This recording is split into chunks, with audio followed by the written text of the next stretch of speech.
And today, it's a man we've had on before, a man that always has interesting opinions. It's my man, Rafal. Rafal, how you doing today? You all right? Yep, doing great. How about you?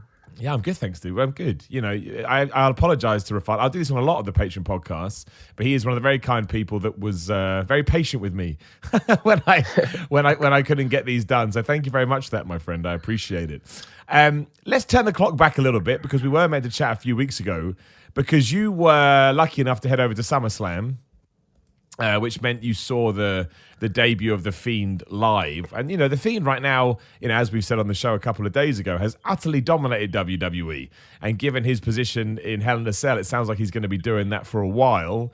Just run me through it, man. Run me through the event. Again, I know it's back in August, but I still think it's a seminal moment for many people because there was a big question beforehand, how they're going to present this character, how is it going to react with the crowd? And clearly now we can look back and go, well, it did pretty well because everyone's going crazy about him. Yeah, it was like absolutely crazy. Like I don't even know how to explain it. It was like the whole night. I think everybody was just waiting for that. They did it as the second last match right before the Universal title match. But everybody like around me, everybody was just anticipating. And then when Finn Balor came out and the lights just turned off, it was absolutely crazy. I do think when I watched it back, it's a way better like presentation on TV just because how their like camera work is and all of that. But being in the arena, it was especially for his first time doing his entrance and new music, everything with the lantern. It was absolutely crazy. So do you think, I'm not going to say it worked better on TV. I mean, how was it live? So you watched it on TV afterwards, but how was it when you were like, were you there? When it's coming out, did you sort of, you know, did you get a buzz? Did you feel? Yeah, no, you like I'm saying like the presentation wise, because when you're looking like at a live crowd, obviously you just see him walking to the ring from the ramp. But when they were doing it on film, they were like using different camera angles. You couldn't really see where he was walking, where he is. And then even after the match, like us in the crowd, we could see him like basically sprint to the top of the ramp before when the lights were off, and then he looks back and then it's just his face. Obviously that looks better on camera, but in the arena it was weird because before he came out, like I said, everybody was just anticipating it, and it was like he got a huge pop and everybody was saying the let him in or let me in, whatever it said on the crowd, like I mean on the screen everybody was repeating it. But during the match it was so different than any other match like that I've ever seen live. It was quiet, but it was quiet in a good way. It was just like people are just like paying so much attention to it. They don't really know how to react. There was this Yowie Wowie chant, which was great during the match. But for the duration of the match, it was just like everybody was so focused on it. And even like there was no like this is awesome chants or like, and it was a pretty good crowd too. But you could see like after the match had finished and you just saw Finn Balor like laying in the ring, then everybody just started chanting, "That was awesome." Like, what just happened? Because it was like such a big moment that everybody was just focused on it. And like I haven't seen The Undertaker live, and obviously that's my favorite of all dream, time. Man, yeah. But from I've been to like 6 or 7 live shows. WWE, and obviously I've been to one AEW show. Like it's completely different than anything I've ever seen, and it was like being in the crowd was amazing. But I would say like if you're gonna like after months and months, if it's better to just watch it on TV because they're like everybody knows WWE's like presentation and their video packages and everything they do in that is just like absolutely amazing. What did you think of the Bray Wyatt head for a lantern? Because that seemed to cause some controversy. And I know he's been coming out of house shows with his normal lantern. And now there is some worry that maybe, you know, sponsor pressure, whatever, has made WWE reconsider that. I thought that was the best part of the whole presentation, like you say. And I think if we take that away, especially with the fact that AEW is going to be TV 14, which means, you know, you get a bit more adult content, I think that would be really, really, I think it would just suck. Yeah. So that's another thing. When I saw him coming to the ring, all I saw was just a lantern in his hand. I couldn't really see what it was. Okay, but right. obviously I just like went on Twitter like right after the match, and I saw it, and it was absolutely crazy. And I think SummerSlam was actually TV 14, and there was no blood, there was no like there was no like other content. I think it was just like specifically it might have been for that, because if you look throughout the thing, there was nothing that's any different than a regular WWE show.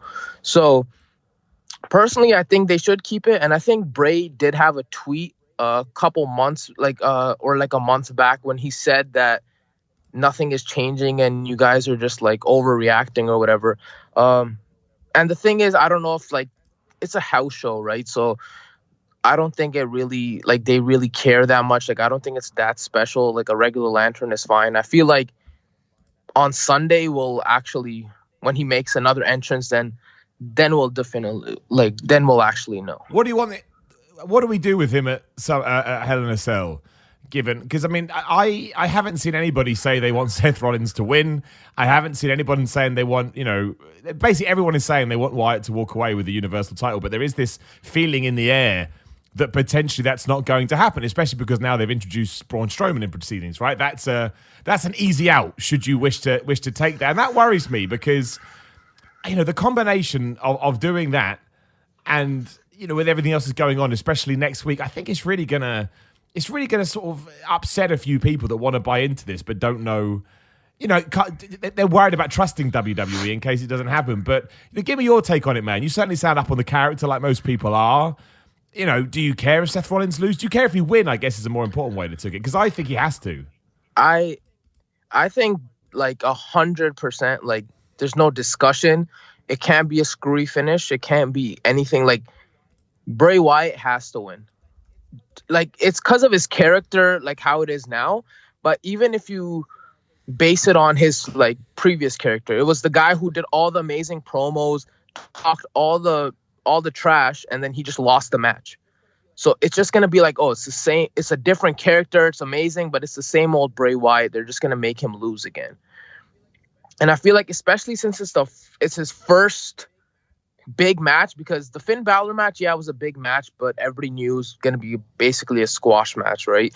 So I feel like he can't lose this. Now, the other two factors, I don't think this is going to happen, but if they wanted an out and didn't want him to get the title right away, they could make a quick switch on Raw, which I doubt is going to happen, but it would be like a huge moment, right? On the season premiere, like even though it's a weekly thing, it's really stupid that it's a season premiere, but a season premiere show, Seth Rollins, Rey Mysterio, if they somehow have Rey Mysterio win, it's going to be a big moment for them. It'll hype up some like WWE, so people are going to tune in on Fox and then tune in Hell in a Cell, and then you can still have Seth Rollins versus Bray Wyatt, and the Fiend can win, but he doesn't have to get the title right away. I see what you mean. I can't in a million years see WWE putting the title on Rey Mysterio.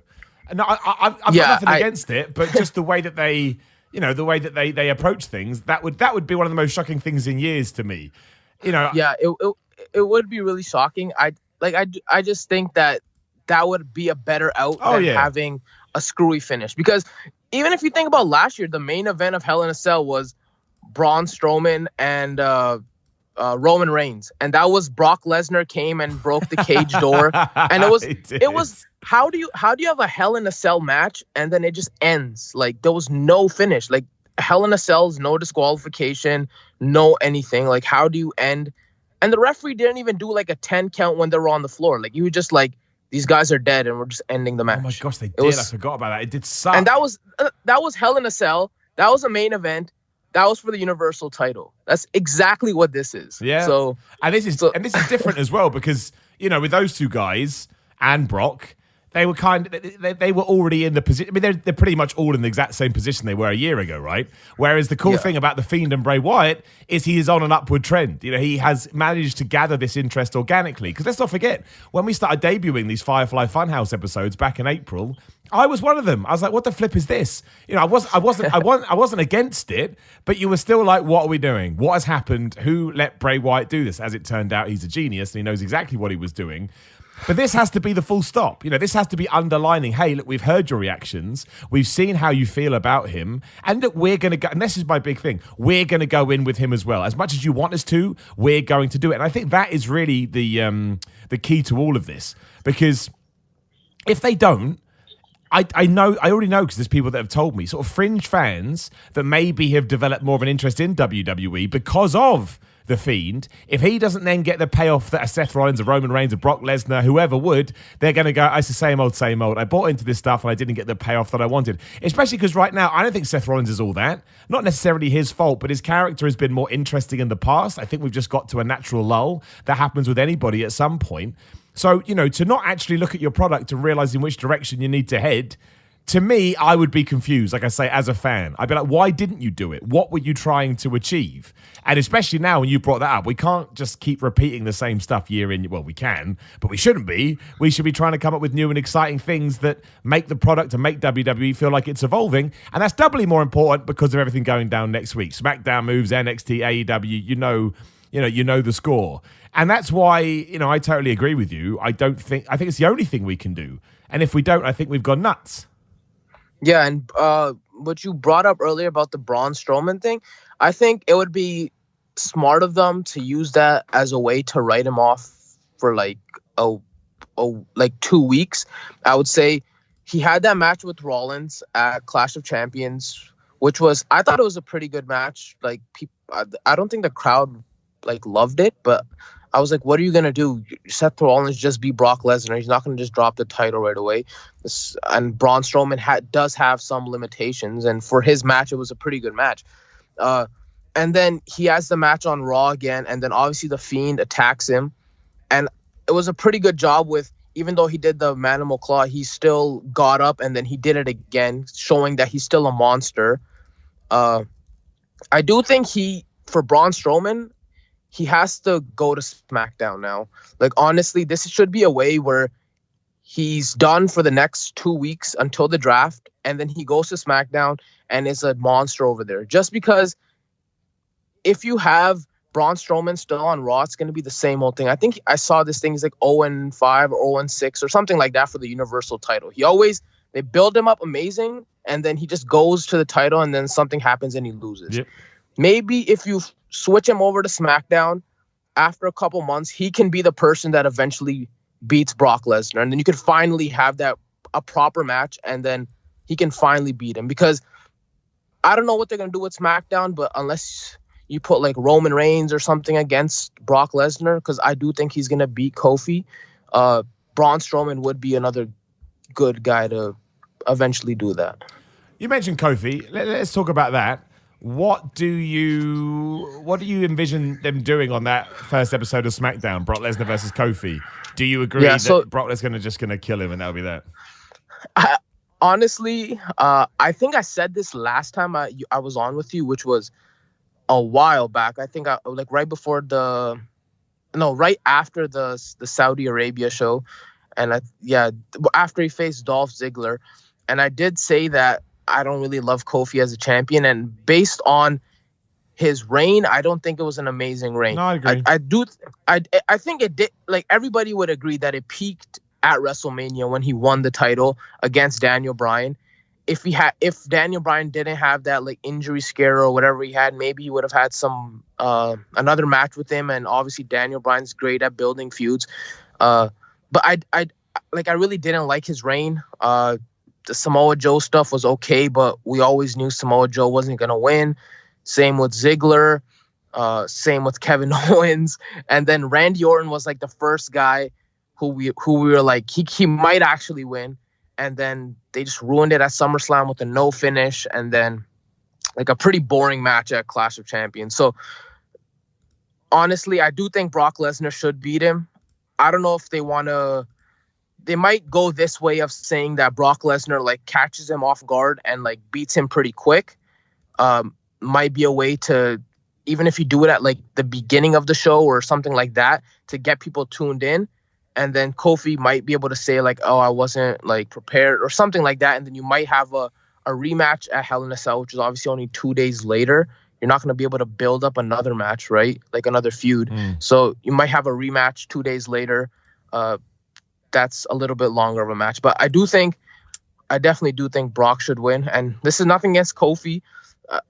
I think at the Rumble last year, I've talked to you like 4 times now or something. So every time I talk to you, it's about something like this. So I think I said that Kofi should like have a chance to win like Money in the Bank, or like maybe even win the Rumble. Like I was thinking that he deserved it, and after all the work he did deserve it. But I just think, like, especially on Fox when that's your A show, I don't think he can be your number 1 champion.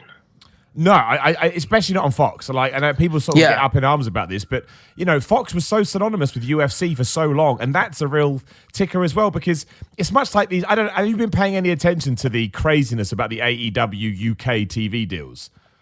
Yeah, I have, because in Canada either they don't have a TV Of course they deal, don't. so Yeah, they're still. really, Yeah, exactly. Really so I mean, the thing is that everyone's crapping all over the deal. Look, it's not the deal that they should have got, and it's not the best deal in the world. However, it is a deal that may actually get people that don't watch wrestling watching, and that's the thing. And that's Brock Lesnar. That's Brock Lesnar on Fox, right? If you are not a wrestling fan, but you hear that Brock Lesnar, that UFC guy, the MMA guy, I know him, I recognize his name, he's a monster. If you know that he is going to be on SmackDown, B, fighting for the title and potentially winning, you're probably going to watch that show. And the reason for that is because people like you and I, and most wrestling fans out there, are going to watch regardless. That's what we do. We watch it, and if we like it, great. If we don't like it, well, we stay the course anyway, because it's just the nature of the beast. So, it's I just don't. I think when you look at it from a business point of view, which I understand fans don't have to do, but when you do look at it from a business point of view, I don't see why you wouldn't make Brock Lesnar your champion, especially because, like anything in wrestling, I feel like Kofi Kingston had a good reign, not a great reign. But I wanted Randy Orton to win. I was all down for that. So, I think it's just time. And the best thing to do it is make a splash on that first episode of SmackDown, which has already got a lot of buzz, probably going to get a lot of people tuning in. And let's just be honest, like, I don't even think you can argue this. More people are likely to tune in the week after if Brock Lesnar is the champion as opposed to Kofi Kingston, because Brock Lesnar is a celebrity. It's as simple as that. Yeah. Yeah. So that's how I see it. Whether or not that goes down, I don't know. But I would put money on it. And I do think you could also build a lot of like different matches when Brock Lesnar is the champion, just because, especially if you move all of your bigger stars to SmackDown, if Kofi does beat them, then it's not gonna feel like that realistic in a way. Like if Brock Lesnar is going against Roman Reigns or Braun Strowman or something. I was thinking when Bobby Lashley comes back from injury, I know he's not the most like enthusiastic guy, but I'd watch a Brock Lesnar Bobby Lashley match like that. Oh yeah, like that would be a pretty good match. Like I think Brock Lesnar, if he holds the title for a while, I think like starting off on Fox, I think that's like the best way to go. No, I think so too. We'll talk about sort of the NXT and AEW stuff as well. Where are you at the moment with all of that? Obviously, NXT next week is going to go big to try and tie into everything that's going on with AEW too. I watched last week's show. I haven't watched this week's show in terms of NXT, and I thought, it was okay. And I actually thought it was quite good last week. This week sounds a bit more by the numbers. But I guess, something I do want to touch upon, how you can basically watch whatever you want in the wrestling world throughout the week now. Do you know what I mean? Like, you can watch Raw, SmackDown, Impact, MLW, Ring of Honor, everything. Like, people know it's a crazy amount of content. Let me know. Are you still pumped for AEW next month? Because I know a lot of people have actually kind of soured on the on the deal, because that's just what happens. You either die a hero or live long enough to see yourself to become a villain. And while I am excited about all the content, I also sort of can see some people's points when they say, "Man, this is just gonna burn us out." And I kind of understand that. Like, it's a crazy amount of stuff. I think if anybody tries to watch all of it, which is one of the reasons, talking about Whatculture, people are like, "Oh, Miller, why aren't you doing NXT ups and downs?" It's like, because you'll get sick of me, but also I will get sick of wrestling very, very quickly. Something's got to give. I don't think anybody can watch everything and not, at one point be like, "Man, I don't want to watch wrestling anymore." Yeah, no, the AEW thing is kind of confusing. Like, honestly, I think I told you this before too, that I was mostly a WWE guy. Like, I didn't pay that much attention to New Japan or Ring of Honor, or I was just interested in this. Like, it's something different. It's it's a different style of wrestling. Even when I went to All Out, I would say that I was one of like the least knowledgeable people there about all the people, like all the wrestlers. But I mean, I did enjoy it. I do think it's something completely different from WWE, which they're trying to go for. The thing with the TV stuff is it's just really weird because I do think they'll get good ratings in the US because TNT is a big channel. They're going to advertise on their basketball games, on their other shows that come on. It's good for them, but obviously WWE has the power of like when they're showing Raw, a wrestling show, they can just advertise to the wrestling fans that 2 days later there's another show. The thing that really confuses me, and I think some people are souring on it, are all the international people. Just because, like, how don't you get this deal done, especially when you say something that you're going to have it, like, especially in the UK, I think they said that it's going to be free for UK viewers or something, and it'll be live. And then a couple of days, I mean, like, months before or weeks before, you don't make any announcement. And then, like, a week before the show actually premieres, you're just going to throw out something. Yeah. And even in Canada, there's been talks of a TV deal and all that, but like there's nothing here. Like you guys, I don't know if the Fight TV thing was like international or just in the UK or whatever, but they haven't made any announcement here. And that's even weirder in a way because Canada, like we're basically in the same time zone, right? So even if you show the show live in the UK, it's probably not going to get that many ratings because it's going to be at like 1 a.m. or something. Yeah. We're going to be live. It's going to be the same thing as SmackDown or Raw.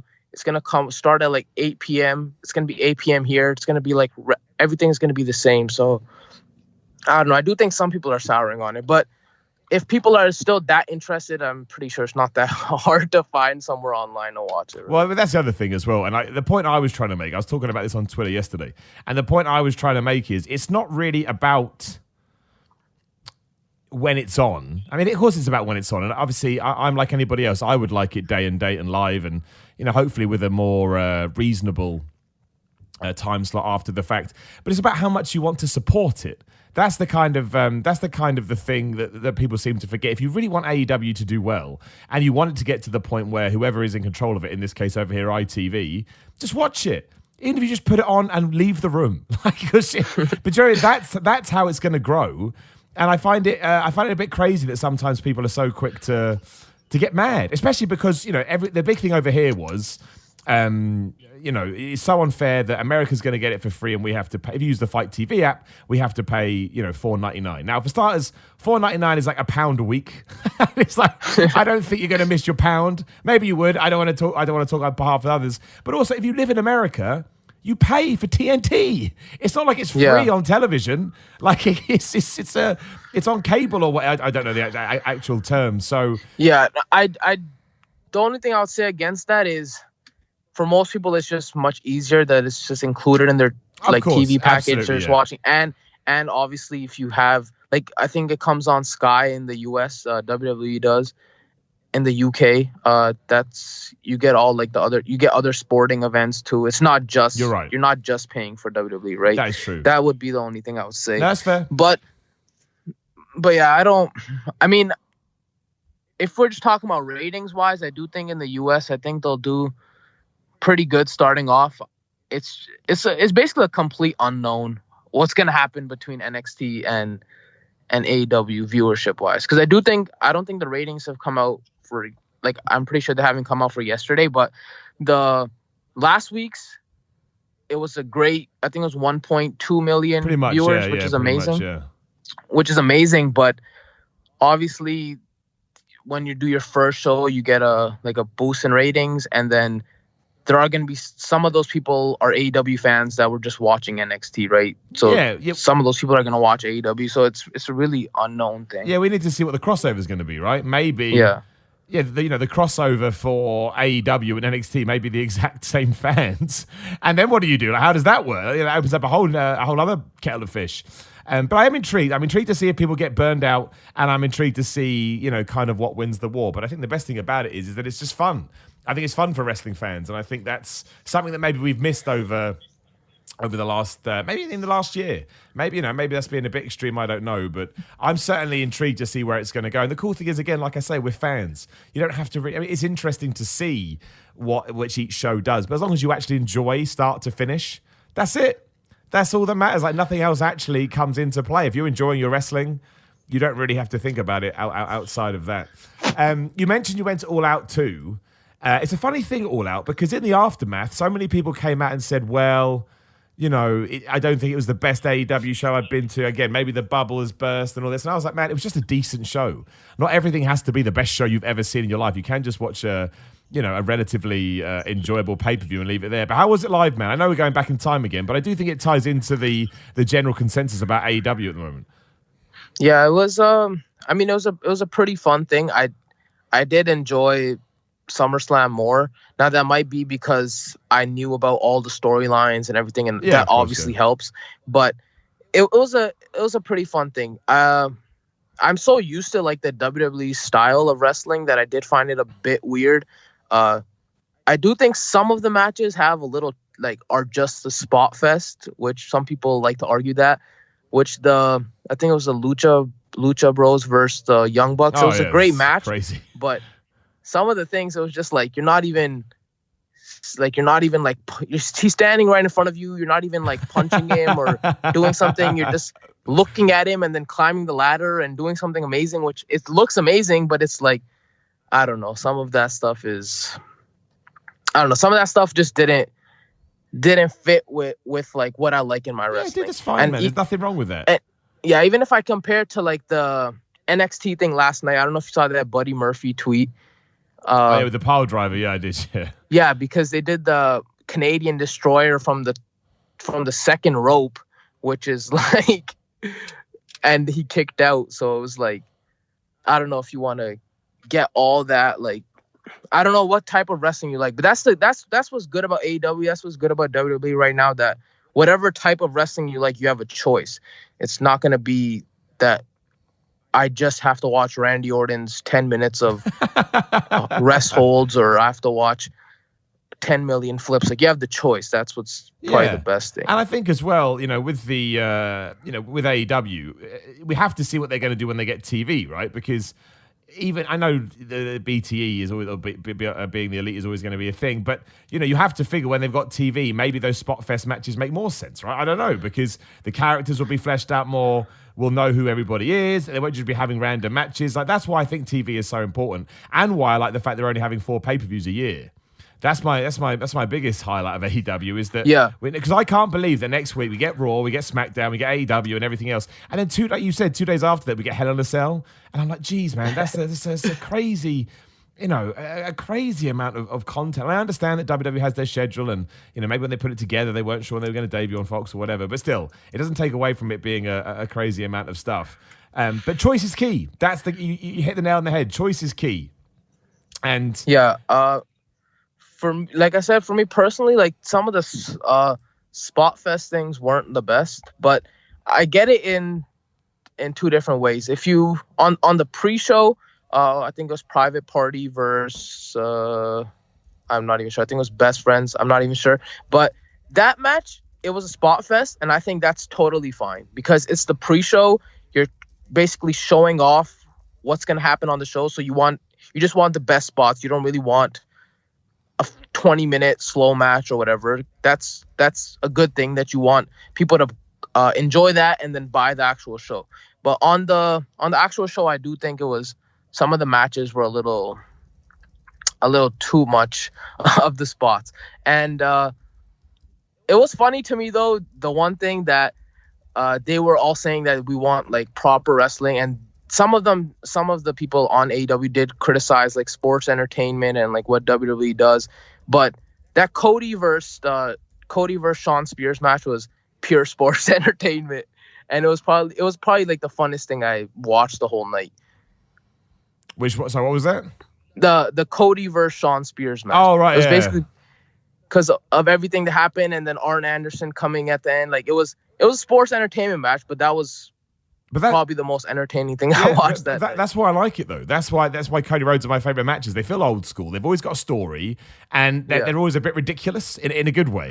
That's why I totally agree with you. He is my favorite guy in AEW right now in terms of the matches he has decided to do. And I love the Young Bucks stuff and everything else they've got going on. But no, absolutely. When Cody does that stuff, I'm like, man, this is the wrestling that it's like WWE. I remember when I was a kid. Yeah, and it's just so dumb, and it's just so fun, and that's you can just feel that he gets it. Like, he gets what the people want, and that's why he's like kind of the perfect guy if you're looking for a wrestler to be at the top of a company. I think that's why he's like one of the most like perfect people to do that. Oh yeah, I couldn't agree more, man. Like, he is. I just like Cody Rhodes, and I know he's getting it in the neck right now because he made that comment about AEW's UK deal is better than WWE's deal, and I think he's learnt a valuable lesson there that until contracts are signed, maybe don't say anything. maybe wait and see, because getting a TV deal even today is really, really difficult. Even though people want more content, you never know what's going to happen. So, but look, I think Cody's built up enough goodwill that we can hopefully assume it was just a one and done. He made a mistake. And let's see what happens too. Like you said, I think they're negotiating the Canada deal right now to the point that it may even get announced before Wednesday. I mean, it's very last minute, but at the same time, it just, I don't know. It's very late. It's very late. I will say that. It is very late. The Canada thing is really weird because like WWE, obviously, they did the same thing with NXT. Like, they just did basically US gets it on USA, and then the next day everybody gets it on WWE Network, which is the same thing in Canada. And it's weird. There's a channel, Sportsnet, which airs all of WWE, but it's like their schedule is so weird. They're showing they have like this pre-show of Smackdown from Sportsnet, which is just Santino Morella's on it, and like a few old wrestlers and the old referee. He's on it. They basically, it's not a kayfabe show. It's like they're talking about storylines, and they're talking about like what's going on. Right. They go over like what's happening on Raw and like what you should expect for SmackDown. So on Friday, they basically made it like an all WWE night. Like, they're showing that show, and then they're showing NXT, and then they're showing SmackDown. Jeez, But it's still weird because it's NXT's coming on a Friday when you can just watch it on the network on Thursday. So it's just really weird what they're doing. Really, everything's really weird. And of course, the other thing we should talk about as well that broke earlier, well, on the day we're recording this, it broke earlier, is that the sort of the new Talking Smack show for FS1's been announced. It's going to have Renee Young hosting it alongside Booker T, but it also means I think it's going to air Tuesdays at 11 p.m. Eastern. I think I'm not good with American times, but yeah, obviously on FS1, so not Fox proper. But also it does mean it's the end of Renee Young on commentary, or at least that's the rumor. That's not been confirmed by WWE. That's what some of the websites are reporting. But as of now, actually, maybe Renee Young did. I don't know. I'm not 100% sure it's true, but the show is definitely confirmed. What do you think about that, man? Because Renee Young's always seemed to have a hard time ever since she joined the commentary booth. I mean, I thought she was fine. I didn't think she was any worse than, the commentary we have in 2019, which, of course, is very stilted and marketing heavy and social heavy. But I just get used to it after a while. Doesn't mean I like it. But I certainly don't think that she was a detriment to it, man. But I love the fact we're getting this show. I love Talking Smack. I thought Talking Smack was a wonderful venture to get you more interested in the stories and do things that you wouldn't be able to do otherwise. But yeah, I mean, what do you think about that, man? And what do you think about Renee Young potentially not being on commentary? Yeah. Well, first of all, if it's at 11 o'clock, it's really weird. I don't know what's going on then with 205 Live or whatever, because oh man, tell me about it. Dude. If it's SmackDown still a 2-hour show, then it ends at 10 o'clock, and then I really don't know what's going on with that. But with Renee Young, I think this is like probably the best move. I wasn't like that big of a fan of her on commentary. I didn't think she was horrible. I do think the fact that she was with Corey, I hated the Corey Graves, Renee Young, like that dynamic between those two. It was she was going at him, and then he would knock her down, and Michael awful, Cole was just awkwardly talking there. That's what I didn't like. I don't know how she would be if it was just her and Cole or something like that. I prefer the 2-man booth way more. I think the third person is basically useless. So whoever's thrown in that third role, whether it was Booker T or Renee Young or Byron Saxton, I think like it's really pointless. So I do think this is the best thing for her, because as like a backstage interviewer or when she did Talking Smack, like this is what she's like amazing at. And I think even if she went on to like a different network, like if she worked at like ESPN or NBC or something like that as like a football or basketball or something like that host, I think she would be really good at it. And I think this is probably the best thing for her. I don't know what's going to happen with the whole commentary team. Obviously that rumor with Michael Cole going to SmackDown.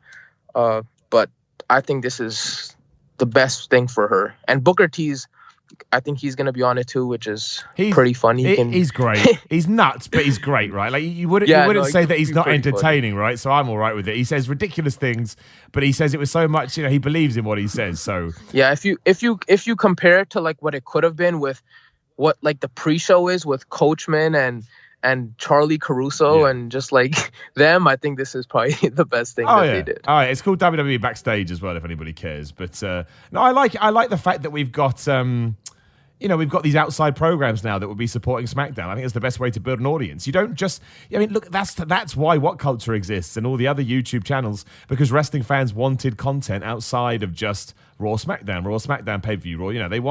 They want these little things. And I think Renee Young is very good at that. Like you said, I think she's really good at it in a backstage role. And I'm intrigued to see, what we do. But I am very excited for next week. I can't quite fathom where, like you say, in a week's time, not in a week's time, in a week and a couple of days' time, we're going to have a much better sort of idea of what the landscape is going to be in not just WWE. I still can't believe there's a rival show this big. Like I've been watching and doing Ups and Downs, for example, for so long. The fact that we actually have another show, and I don't know, people, Miller, you should Ups and Downs Impact. You should Ups and Downs Impact. I'd love to do Ups and Downs for Impact, but here's the truth. People don't watch it. Not trying to be horrible. Yeah. Not trying to be horrible, but it's a business at the end of the day, YouTube. And if people aren't watching the content, you're like, well, it's a waste of our time. Whereas at the moment, the number one Ups and Downs video ever is I get confused. I think it was Double or Nothing when John Moxley debuted, right? That's the number one. That is the number one, because that's the interest there was, to the point we got a TV show. And when you look at all the metrics, you're like, well, we've got to do Ups and Downs for that, because people really care. And, as a guy that was around for WWF versus WCW, because I'm an old man, the fact that we've actually got here again, basically 20 years later, it's kind of crazy to me. It's exciting, but it's also kind of crazy. It's crazy. And honestly, in my opinion, it might be even more interesting on the WWE side, like what they do with NXT, because they already kind of stacked it with like that main event. Obviously you have that 6-man tag for AEW, but you have an NXT title match between Matt Riddle and Adam Cole, and they're gonna have limited commercials as well, apparently, just to try and get people to tune in. I mean, I get how good all those AEW guys are, but that's a 6-man tag, and this is a main event for the NXT championship with two guys who, especially Adam Cole, who has proven that he can put on like 5-star matches. And I do think this is the one situation where WWE is going to be like, or Triple H is going to be like, don't hold back. There's no point of holding back, because the reason I think they put NXT head to head was they feel like it's kind of the same brand of wrestling. It's not the WWE, like the main roster is completely different, but if they can put on a AEW style match and do it better than AEW can do it, then that's like a huge statement that NXT is going to make. Oh yeah. And I agree with you as well. Like in terms of what a marquee match is, I think it's going to be LAX that are teaming up with Jericho to take on the Golden Elite. But, if you've got Matt Riddle versus Adam Cole, where they could change the title too, you've got to assume that more people watch that, right? But this is the thing, we don't know. And you never know, because I watched the AEW, obviously the women's matches too, and the Battle Royal before, and I didn't think it was the best thing, on the pre-show, the Casino Battle Royal. I just don't like that concept, because there's no pop for a person that comes out, and sometimes you don't even know who it is if you're in the live crowd. because they're just like 6 people coming out at the same time or something. It's really weird watching the Casino Battle Royal live. But that match has the potential to be good, the Nyla Rose match for the title. But in my opinion, I do feel that Shayna Baszler and Candice LeRae is going to be the better match. And I think they specifically put that women's match up there just to go head-to-head and show that, like, our women's wrestling is they know probably the best. They know what they're doing. Yeah, even the Fatal 4-Way, the number 1 contender match, which they started NXT with last week, which it was amazing. So they're going one-on-one with that. And then you have the Street Profits Undisputed Era, which has been great every time they fought. And then the thing with WWE is that you never know. They might stick a main roster star on there and everybody's gonna have to tune in. Like if they randomly say that like Seth Rollins is coming up or Roman Reigns or even somebody smaller like a Kevin Owens or something like that, it pops a huge like, oh, let me find that, let me go put that on. And AEW, obviously everybody, unless they have a huge debut or something, everybody knows who's there, and it's not really anything unexpected is going to happen. What do you think is going to happen with Kevin Owens? Because I heard a very disturbing theory today that was on that episode on Fox with the ladder match. What we're actually going to get is Shane McMahon will win, Kevin Owens will be fired, and then Kevin Owens will either be drafted to Raw or he'll go back to NXT. That scares me, my friend. It scares me a lot. That scares me, but... It's rumors everywhere, because I just heard another rumor. I just heard something else today that said WWE has planned to Kevin Owens will win because Fox wants only real sports and they don't want these other characters that aren't wrestlers to be on TV. That's a great shout as well. That's a really good shout, in fact. So you never know what's gonna happen. Obviously, I think the crowd was honestly at SummerSlam. It was the loudest during that match. Kevin Owens, Shane McMahon. Now that was because Kevin Owens is Canadian, but it was also because everybody hated Shane McMahon with a passion. And I loved the finish with when the referee wasn't looking with the low blow and then all that, but it kind of led to like he didn't win cleanly and it's gonna be something more. Which if they're gonna they should have built this whole thing and ended it at SummerSlam, but he should win now, and the storyline should just be over. Kevin Owens would be great on NXT or something, but if you're factoring that in, then Shane McMahon is still on SmackDown when it's on Fox, and it's just really stupid. So I don't think Kevin Owens can lose because, like, if you think about it, a couple months back after Extreme Rules, before SummerSlam, he might have been like the biggest babyface in the company. And they kind of ruined what they did with him with all this like lawsuit stuff, with all this I'm fining you $100,000 and him caring so much. Like Stone Cold wouldn't have said, "Oh, my family needs this money," because like that kind of ruined everything that was going for him. Because if you think about before SummerSlam, he was getting the biggest pops. Everybody was loving his stunners, everything like that. And if you want him like to push him again, like as one of your top baby faces, I think doing it at this huge show, winning the ladder match is great. And it's kind of weird that we're talking about SmackDown like this because in a way this Friday SmackDown is bigger than Hell in a Cell. So it's really weird what's going on. Apparently nobody has bought tickets for Hell in a Cell either. I mean, how true that is, there's again reports, blah, blah, blah. But apparently the ticket sales are not being good at all. And I don't blame them as well because look at the model WWE's embraced. I understand why you go where the money is. But TV, I was having this chat with somebody earlier today. We all thought that come 2019, streaming services and on-demand were going to be the thing. Nope, TV. And in fact, TV now is more important than ever because, you pay $10 and you get the WWE Network and sometimes you just happen to randomly get a pay-per-view. But it's all about what happens on Raw. And especially now on Fox, it's all about what happens on SmackDown. So we've entered a very different world. Yeah, it's really weird. I don't know how they're going to fit all this stuff in 2 hours with all these commercials. And I thought, like, before, like, a couple months ago, I thought they would have been like, this is a special episode of SmackDown. We're going to bump it up to 3 hours or something like that. Oh, I couldn't have handled it. I could not have handled it.